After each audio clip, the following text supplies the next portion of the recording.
I'm Deshawn. I'm a 16-year-old chef from Baltimore, Maryland. Come along with me as I visit chefs' kitchens from a variety of cuisines, as I learn about the community and culture that inspires their recipes. Finally, I put one of my own twist on one of that menu's favorite dishes. This is the Entertaining Deshawn Show. In this episode, we visit my home, Reservoir Hill. I'm here at Dovecote, ready to talk to one of my great friends, Chef Law, that burns it down in the kitchen. My grandmother has been cooking her entire life. Like, she started cooking obviously for her family, but also cooked for other families, specifically white families. She was their cook. She also cooked for the church a lot, and so cooking was always a part of our upbringing. So she always brought me into the kitchen, especially as like the only girl in my family.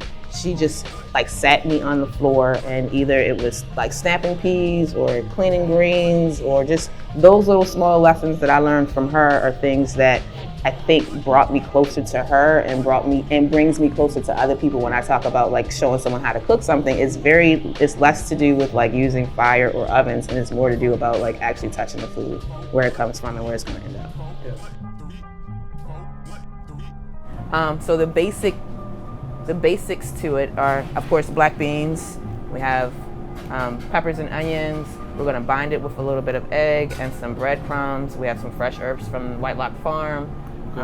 And I like to dabble in like making sauces. So we have like a house-made sauce and a house seasoned blend. Okay. Pretty much all there is to it. And it's just a matter of like mixing it all up. And then this is the spice blend. What's in the spice blend? So we got, I'm not gonna tell you all the secrets. No, it's paprika, a little bit of cayenne pepper, some garlic powder, some cumin. Cumin is like, to me, my like secret ingredient for black beans. So they go really well together. I don't do a lot of measuring. I'm very old school like my grandmother. So maybe like 4 tablespoons for this size, a half a cup to a cup of breadcrumbs. And we do our own breadcrumbs in here. And some fresh herbs, these herbs from the farm as well. It's just cilantro and parsley. So then we're gonna take about 2 eggs, and this just helps to bind it so that the black beans hold together. And then we're gonna take a little bit of the house-made hot sauce. That just gives it a little bit more kick. So then you just like mashing and mixing at the same time. And you're not gonna break down every single individual bean. Yeah. When you're doing that, you just want sort of like the essence of what a burger is.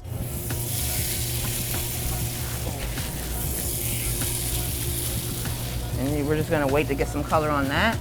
Turn that down. So now what we're gonna do is add a little bit of cheese. Go big or go home, I think.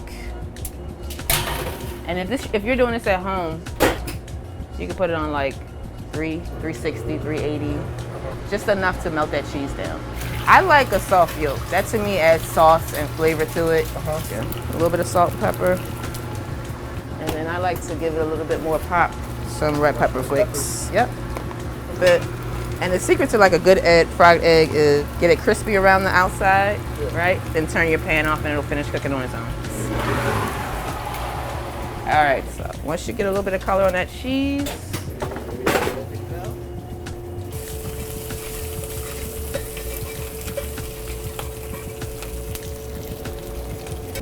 right on top of this. Fresh herbs is gonna always elevate your dish. Put that on there.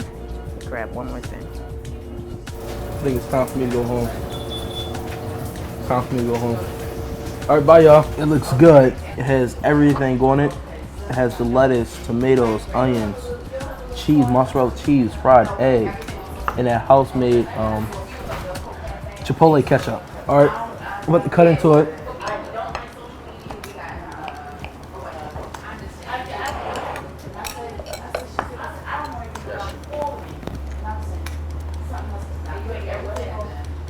It's good.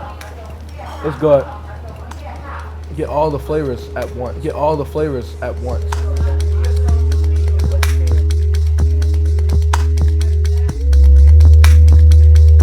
So I have a really big issue with like this farm to table idea. It's being like a huge like explosion of like, oh my gosh, farm to table, that's so, mind blowing. And that's the history of like, especially black people. Like, we tilled the land, we crafted, like we knew where this food came from and where it was going. And so we actually have a farm right around the corner called Whitelock Farm, and it is an abundance of food.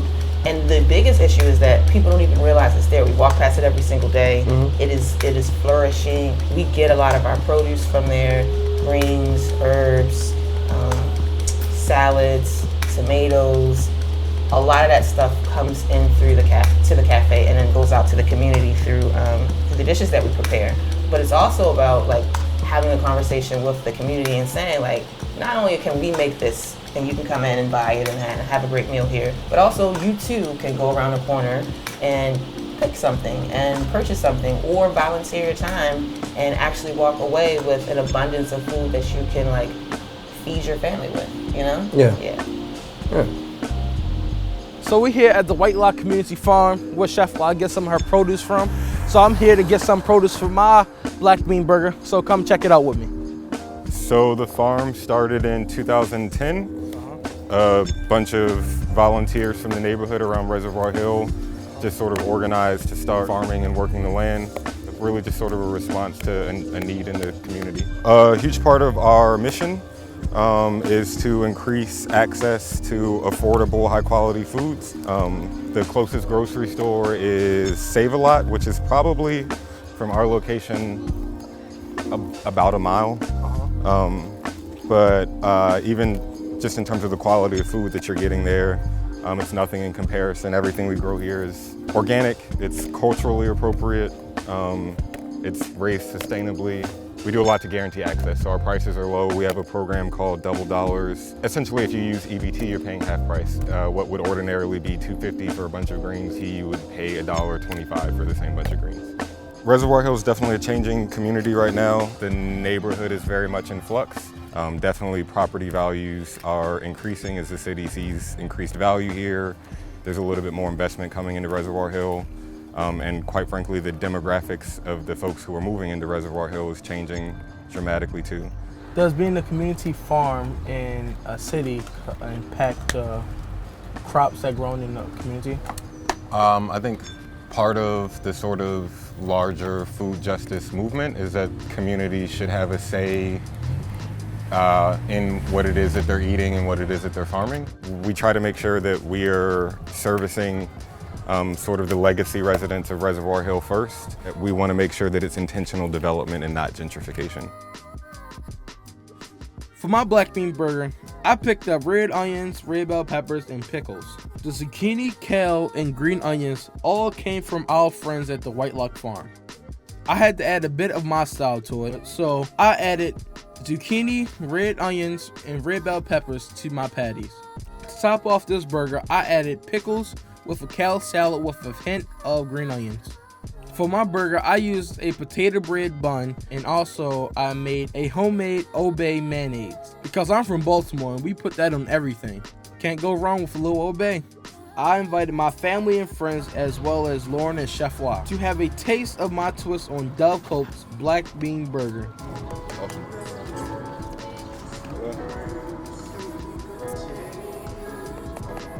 Good Chef La, huh? Mm-hmm. Fresh. Really has the meatiness of a burger. The kale salad on top is amazing. Better than mine. Better than mine. Good job. You know, there's a saying in my household that if good things are really good, you say it's good enough to make you smack your mama's mama. And so it's like, oh, this is good enough to make you smack your mama's mama. When we think about social justice, food is always at the center of it. When we talk about sort of community and galvanizing people, the easiest way to do that is to offer food, right? And then I think the most basic need for any human being across all boundaries or borders is always going to be food. We always need to be able to sustain ourselves through food.